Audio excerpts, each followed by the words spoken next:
I read that most Americans don't have a safety net, and that most Americans, like 60%, would be hard pressed to come up with $400 in an emergency, and most of my life that described me. I've been a truck driver 32 years, but as a single parent with kids, I did local truck driving. And then I got a job going cross country with the produce, and I just lived in the truck.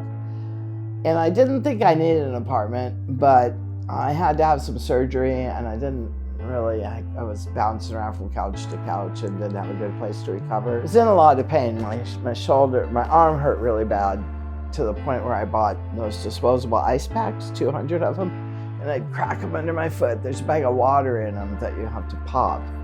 And it's hard to do, so I'd crack them under my foot, put them on, and I had a ace bandage I'd wrap around it. My arm was always iced. My knee was killing me. I couldn't get in and out of the truck. So I knew that those things needed to be taken care of, but I knew I didn't have a place to live. So I ended up homeless. So I thought I would live in my car.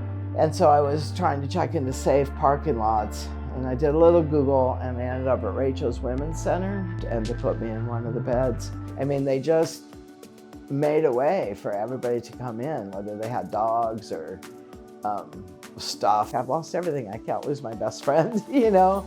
Homeless shelters are good places. People think the worst thing that could happen is you can become homeless and end up in a homeless shelter. Homeless shelters are wonderful places because mean people don't help the homeless, you know? Only really nice people work in homeless shelters, and their only goal is to help you, you know? And there's all these people that, do you need help with mental health? Do you need help with food? Do you need to see a doctor?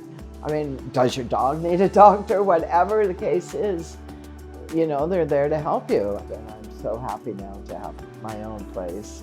Tiny though it may be, it's my home. I call it my deluxe apartment in the sky. I moved on up to a deluxe apartment in the sky. The staff at the homeless shelter, Rachel's Promise, advocated for me. I mean, really actively. So one of the staff members at Rachel's Promise came here, spoke to the manager about how to fill out this application. So if they hadn't intervened and helped me get this faster, I'd probably still be there, and who knows how long. Every waiting list, the shortest one was 2 years. So Catholic Charities gave me shelter. The Bible says that what you do for the least of these, you do for Jesus, and it says to meet the basic needs, you know. If your neighbor is hungry, give him food. If he's cold, give him your jacket, you know. And that's what Catholic Charities did for me and a lot of other women while I was there, and a lot of other women in the past.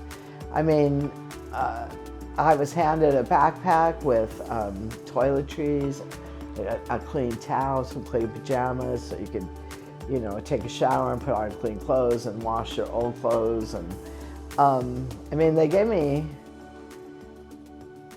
the basic necessities of life are that, they're necessary, and they definitely provided that, but it's not about the women getting perfect and then getting help, it's about getting the women help regardless.